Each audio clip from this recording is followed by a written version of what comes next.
रेनू और पूनम दोनों जेठानी और देवरानी हैं। पूनम बड़ी बहू है, रेनू छोटी बहू है। दोनों आपस में बातें कर रही थी।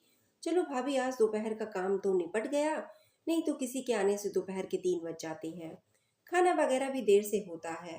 रेनू ने कहा, हाँ छोटी, काम तो निपट गया, पर अचानक कोई गर्मी में आ जाए तो हमें कितनी परेशानी होती है।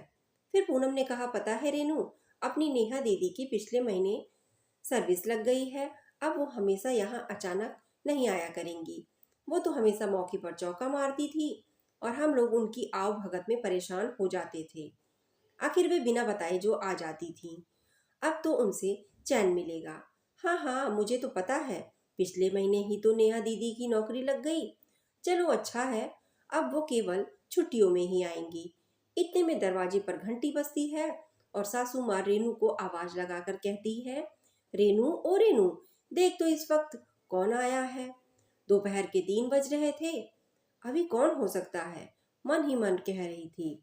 रेनू जैसे दरवाजा खोलती है तो देखती है नेहा दीदी अचानक दरवाजे पर आकर खड़ी हो जाती हैं। अरे दीदी, आप इस वक्त, आपका आज ऑफिस नहीं है क्या? दीदी, क्या आज आपने छुट्टी ली है? तब वो कहती है, मुझे तुम लोगों से मिलना था और आज हाफ डे था, सोचा चलो तुम लोगों से मिल लूं। नेहा ने चहकते हुए कहा, भाभी माँ कहाँ है? जब से सर्विस लगी है माँ से मिलना नहीं हुआ। रेनू भाभी ने कहा, दीदी मम्मी अपने कमरे में है। वो खुश होते हुए मम्मी के पास गई और माँ से कहती है, देखो माँ, मैं तुम्हारे लिए कुछ लेकर आई हूँ। उसकी माँ रेनू से कहती है, जा पूनम को बता दे नेहा आई है, चाय नाश्ता भी ले आना। जैसे ही पूनम के पास रेनू पहुंची, वो पूछने लगी, कौन आया है रेनू, वो भी इतनी दोपहर में? तब वो बोली, नेहा दीदी आई हैं और साथ में कुछ लेकर भी आई हैं।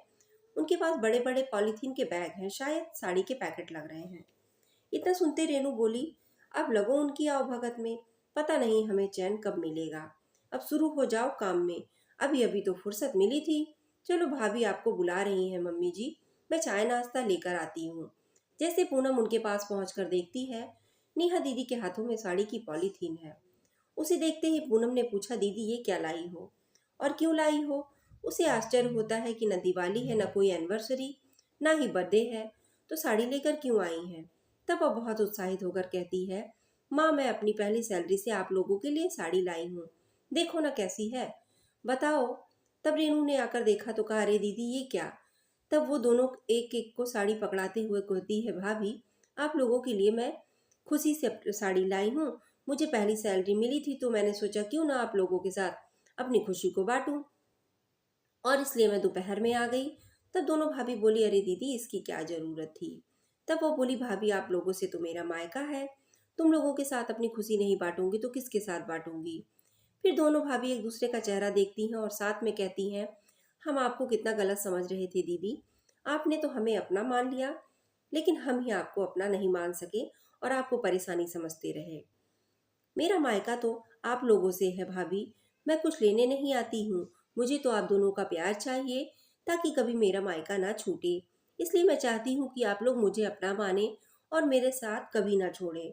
बहुत घर परिवार देखे हैं, ननंद भाभीयों को बोझ लगती हैं, पर मुझे तो एक गहरी चाहिए, ताकि मैं गर्व के साथ कह सकूं कि मेरी भाभी मुझे बहुत मानती है और मेरे आने का इंतजार करती है, कि मेरी ननंद कितने दिनों से आई नहीं। बस आगे क्या ही कहूँ। इतना सुनते वो दोनों की आंखों में आंसू आ गए और वो रोने लगी। अरे दीदी आप सही कह रही हो, मेरी भाभी जैसे हम लोगों के साथ करती थी वैसा ही व्यवहार हम आपके साथ करने लगे। अब तो आप बेफिक्री से कभी भी आओ, इस घर के दरवाजे हमेशा आपके लिए खुले हैं। दोस्तों, जब ननद रानी लोकल मायका होता है तो उनके आने पर काम बढ़ जाता है और गुस्सा भी आता है। वो कभी रह नहीं पाती और मौका मिलते ही मायके वालों से मिलने पहुंच जाती है। ये मायके का मोह होता है जो कभी एक लड़की के लिए खत्म नहीं होता।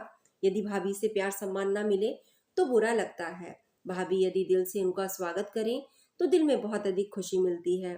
चाहे लेन देन भले ही कम हो, पर मन में मैल ना हो, यही दर्शाने की कोशिश करती है। तो दोस्तों, छोटी सी कहानी कैसी लगी, कमेंट में अपनी राय जरूर शेयर करें। धन्यवाद।